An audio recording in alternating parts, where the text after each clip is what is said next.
ദൈവനാമത്തിന് മഹത്വം ഉണ്ടാകട്ടെ. പന്തളം അപ്പോസ്തോലിക് മിനിസ്ട്രി മീഡിയയുടെ ഡെയിലി മന്ന എന്ന വചനധ്യാനത്തിലേക്ക് ക്രിസ്തുയേശുവിൻ്റെ ധന്യനാമത്തിൽ ഏവർക്കും സ്നേഹവന്ദനം. ഇന്നത്തെ അല്പസമയത്തെ ധ്യാനത്തിനായിട്ട് എടുത്തിരിക്കുന്ന വിഷയം യാക്കോബ് കണ്ട ഗോവേണി. ഉൽപ്പത്തി പുസ്തകം 28:12. ന്യായമായോ അന്യായമായോ നല്ല വഴിക്കോ തെറ്റായ വഴിക്കോ ഇതൊന്നും ചിന്തിക്കാതെ തൻ്റെ ജ്യേഷ്ഠനിൽ നിന്നും ജന്മാവകാശം തട്ടിയെടുത്ത് ജ്യേഷ്ഠനെ പേടിച്ച് പദ്ദൻഅരാമിലേക്ക് ഓടിപ്പോകുന്ന യാക്കോബിനെയാണ് നാം അധ്യായത്തിൽ കാണുന്നത്. യാത്രയിൽ വളരെ ഏകാന്തത അനുഭവപ്പെട്ടു.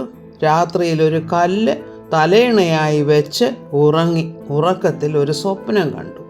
ഭൂമിയിൽ നിന്നും സ്വർഗത്തോളം എത്തുന്ന ഒരു ഗോവേണി, ദൈവദൂതന്മാർ അതിൽ കൂടെ കയറുകയും ഇറങ്ങുകയും ചെയ്യുന്നു.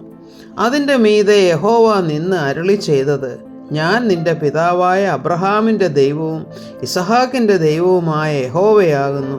ഞാൻ നിന്നെ അനുഗ്രഹിക്കും. നിന്റെ സന്തതി മുഖാന്തരം ഭൂമിയിലെ സകല വംശങ്ങളും അനുഗ്രഹിക്കപ്പെടും. ഇതാ ഞാൻ നിന്നോട് കൂടെയുണ്ട് എന്ന് പറഞ്ഞ് യാക്കോബിനോട് സംസാരിക്കുന്നതായിട്ട് കാണുന്നു.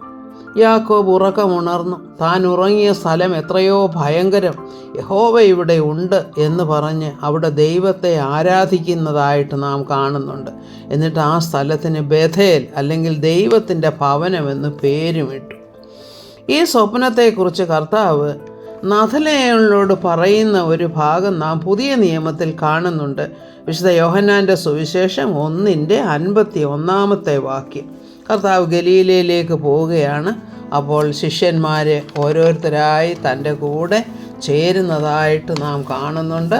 അവിടെ ഫിലിപ്പോസ് നഥനയേലിനെ വിളിച്ചുകൊണ്ട് വരികയാണ്. എന്തോ പറഞ്ഞുകൊണ്ടാണ് വരുന്നത്? മോശയുടെ പുസ്തകത്തിലും പ്രവചനങ്ങളിലുമൊക്കെ പറയുന്ന മശിഹായില്ലേ, ആ മശിഹായെ ഞങ്ങൾ കണ്ടെത്തിയിരിക്കുന്നു, നിനക്കും കാണണമെങ്കിൽ വാ എന്ന് പറഞ്ഞ് വിളിച്ചുകൊണ്ട് വരികയാണ്. അപ്പോൾ നഥനയേൽ ചോദിക്കുക, മശിഹായോ? അപ്പോൾ പറയുന്നില്ല, ആ ജോസഫിൻ്റെ മകനായ നസ്രത്തുകാരനാ ആ യേശു, അവനാണ് മശിഹ. അപ്പോൾ നഥനയേൽ പറയുകയാണ്, നസ്രത്തിൽ നിന്ന് നന്മ വല്ലതും വരുമോ? അതെന്തോ സ്ഥലമാ അത്? ആരും ഒരു താമസിക്കാൻ പോലും ഇഷ്ടപ്പെടാത്ത ഇത്ര ഒരു അവഗണിക്കപ്പെട്ട സ്ഥലത്തു നിന്നാണോ മശിഹ വരുന്നത്? ഫിലിപ്പോസ് പറഞ്ഞു, നീ വന്ന് കാണ്. അപ്പം കൂടെ പോകുന്നു. അപ്പം കർത്താവ് നഥനയേലിനെ കണ്ട ഉടനെ പറയുകയാണ്, ഇതാ സാക്ഷാൽ ഇസ്രായേല്യൻ, അവനിൽ കപടമൊന്നുമില്ല. നഥനയേൽ അതിശയിച്ചു പോയി. നഥനയേലിക്കാൻ, നീ എന്നെ എങ്ങനെയാണ് അറിയുന്നത്? അപ്പോൾ കർത്താവ് പറയുന്നു, നീ ആ അത്തിയുടെ കീഴിൽ ഇരിക്കുമ്പോൾ തന്നെ ഞാൻ നിന്നെ കണ്ടു. അപ്പോൾ നഥനയേലും അതിശയിച്ച് നിൽക്കുമ്പോൾ, നീ അത്തിയുടെ കീഴിൽ ഇരുന്നത് ഞാൻ കണ്ടു എന്ന് പറഞ്ഞപ്പോൾ നീ വിശ്വസിച്ചുവല്ലോ. എന്നാൽ ഇതിനേക്കാൾ വലിയ കാര്യങ്ങൾ നീ ഇനി കാണാൻ പോകുകയാണ്. എന്താണ് ആ സ്വപ്നം? അതായത് യാക്കോബിന് കിട്ടിയ സ്വപ്നമുണ്ടല്ലോ. കർത്താവ് പറയുകയാണ്, നീ കാണാൻ പോകുന്നത് എന്താണെന്നറിയാമോ? എവിടെയാണ്? എന്നാൽ ഇതിനേക്കാൾ വലിയവ നീ കാണും.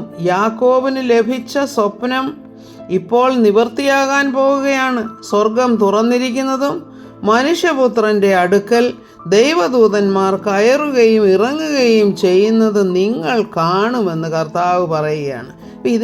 ഇംഗ്ലീഷിൽ ഇതിനെ എഴുതിയിരിക്കുന്നത്, the angels of God going up and down on the son of man, അല്ലെങ്കിൽ upon the son of man എന്നാണ് അവിടെ പറഞ്ഞിരിക്കുന്നത്.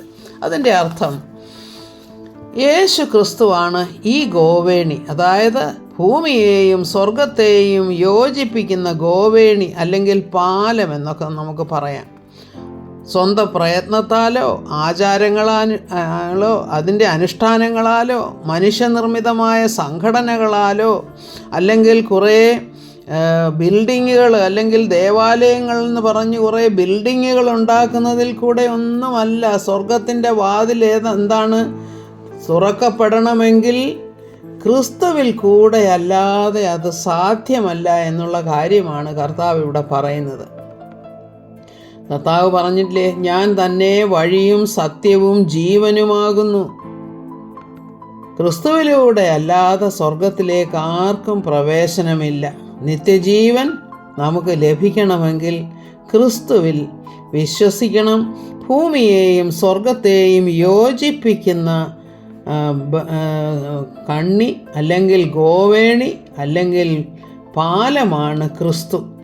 ക്രിസ്തുവിൽ കൂടെ രക്ഷിക്കപ്പെടുക, നമ്മുടെ പ്രവൃത്തിയിൽ ആശ്രയിക്കാതെ അവനിൽ ആശ്രയിച്ച് യാത്ര ചെയ്യുക, യാക്കോബിന് കൊടുത്ത സ്വപ്നത്തിൻ്റെ സാക്ഷാത്കാരമാണ് ക്രിസ്തു എന്നാണ് നഥനയേലിനോട് കർത്താവ് പറഞ്ഞു കൊടുക്കുന്നത്. നീ ഇതിനേക്കാൾ വലിയവ കാണും എന്ന് വെച്ചാൽ ഡയറക്റ്റായിട്ട് സ്വർഗവും ഭൂമിയും തമ്മിലുള്ള ഒരു ബന്ധമായിട്ടാണ് മനുഷ്യപുത്രൻ ഭൂമിയിൽ വന്നിരിക്കുന്നത്.